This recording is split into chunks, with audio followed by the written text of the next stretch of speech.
if today, if someone, see most of the things around technology, people think that fine, to implement a process, do I need to implement it? Because I'm a small firm.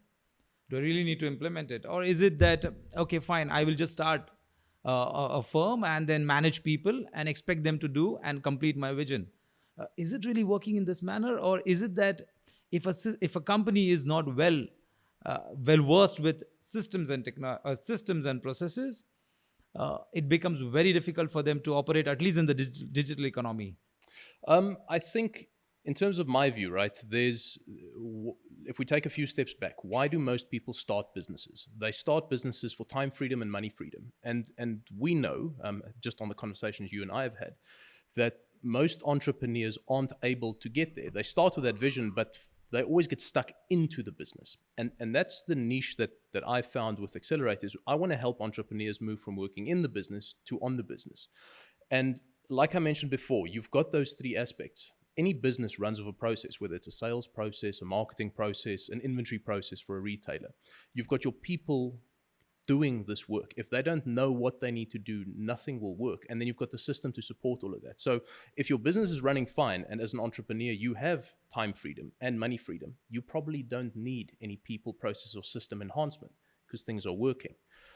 But if you find yourself not having any of those things, or if you're trying to scale and you keep hitting up against the ceiling, then I would strongly suggest people take a step back and start looking at where might things not be going well? Where am I firefighting? Where am I working in the business rather than working on the business? Because the job of an entrepreneur or founder is to set the strategy and vision and then get the organization to go in that direction.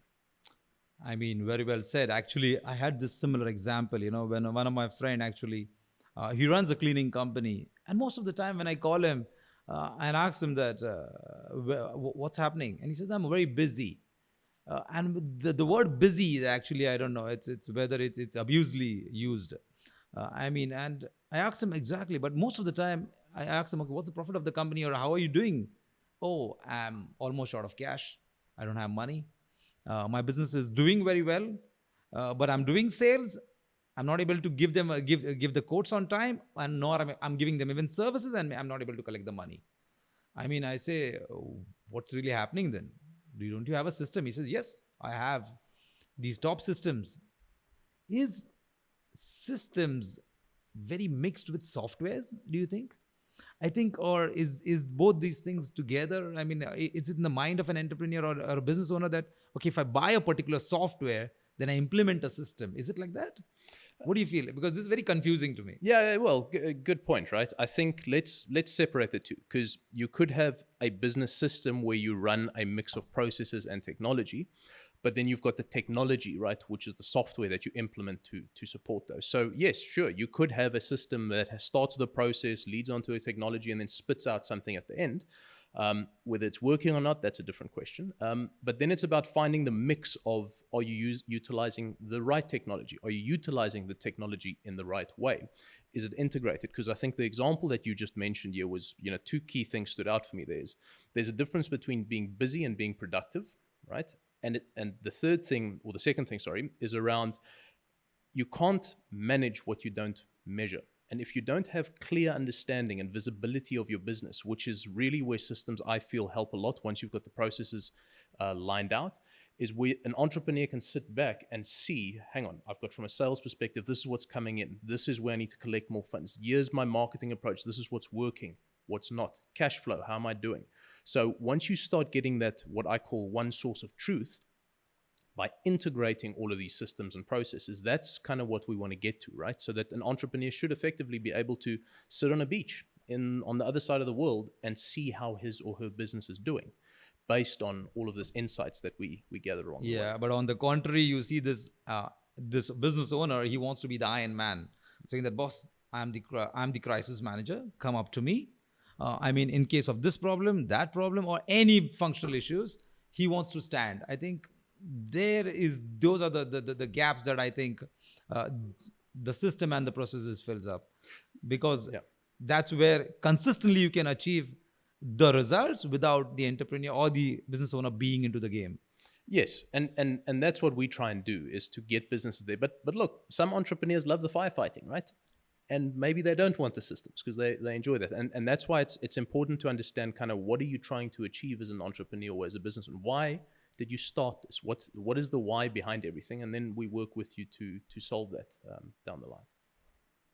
But now with this new technology that's coming, chat GPT, AI, blockchain, I mean, this is only words, or are these systems really working? Or is it possible for small business owners to implement them in their system? Because I always see this, chat flow going on, WhatsApp chatbot, CRM systems, maybe could be some top finance system. I thought all this was only available in the hands of few, Microsoft, Oracle, and only large companies could afford them. Do small companies who can really afford them? So blockchain is a bit difficult for me to comment on. I'm not too familiar with that, so let me rather park that one. But in terms of AI, I think that's the beauty of technology the last while, especially the last 10 years, I would say. It's been completely democratized, so it's available to anyone.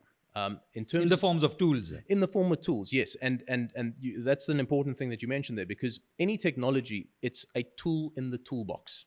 It's not the silver bullet, right? People have to understand that. AI is now the latest buzzword, and everyone is jumping on that train.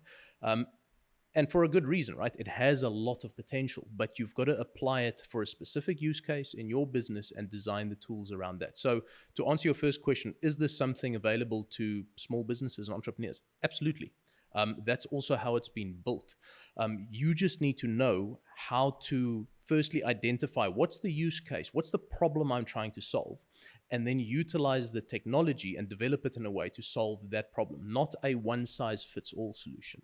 I think the developments that AI is making, and it's continuously developing, it has enormous potential for small businesses to automate a lot of repetitive business functions. So there's a lot of things happening when it comes to customer chatbots and automating your inbound customer experience in a very natural way. Then secondly, it helps employees do better work, right? Whether you can take your internal knowledge base, put it on a chatbot, and you can help your employees to do better work by querying this down the line. So I think it has enormous potential, but you've also got to, it's the horses for courses. Select the right horse for the course that you're trying to win on.